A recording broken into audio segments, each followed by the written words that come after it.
Hi అండి, good morning. ఈరోజు నేను బ్లౌజ్ అంతా స్టిచ్ చేసిన తర్వాత హ్యాండ్స్కి వచ్చేసి ఇలా గోల్డ్ కలర్ పైపింగ్ వేయాలి అనిపించిందండి. శారీ కొంచెం చాలా బాగుంటుందండి. బ్లౌజ్ వచ్చేసి చాలా సింపుల్గా వచ్చింది. బ్యాక్ సైడు స్టోన్ తోటి వర్క్ వచ్చింది. మనం దానికి సెట్ అయ్యేలాగా శారీలో కొంచెం అంచు ఇలా గోల్డ్ కలర్లో ఉంటుంది. మనం గోల్డ్ కలర్ పైపింగ్ వేస్తే ఎలా ఉంటుందనేసి నాకు చిన్న డౌట్ వచ్చేసి నేను హ్యాండ్స్ స్టిచ్ చేసిన తర్వాత హ్యాండ్స్ దగ్గర మనం ఎమ్మింగ్ చేసే పట్టీని కట్ చేశాను. కట్ చేసిన తర్వాత ఇలా గోల్డ్ కలర్ది పైపింగ్ అయితే వేస్తున్నాను.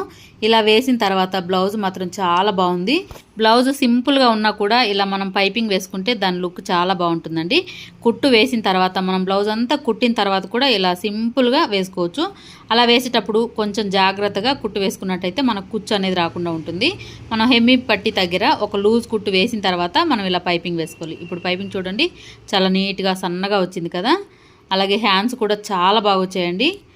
ఇలా సన్నగా పైపింగ్ వేసిన తర్వాత పైనుంచి ఒక కుట్టు వేసుకొని మనం హెమ్మింగ్ చేసిన తర్వాత ఆ కుట్టు విప్పేసుకుంటే మనకి బ్లౌజ్ ఫినిషింగ్ వచ్చేసి చాలా నీట్గా ఉంటుంది. కుట్టు వేసుకుంటే మనకు అంత లుక్గా ఉండదండి, అందుకని హెమ్మింగ్ చేయాలి. నేనైతే తర్వాత విప్పుతాను. ఇప్పుడు చూడండి, మనకి పైపింగ్ అయితే చాలా నీట్గా వచ్చిందండి, సన్నగా వచ్చింది. అలాగే హ్యాండ్స్ వచ్చేసి ఇలా డిజైన్గా కొంచెం స్టోన్ వర్క్ వచ్చింది. వీడియో నచ్చితే లైక్ చేయండి, సబ్స్క్రైబ్ చేసుకోండి ఫ్రెండ్స్.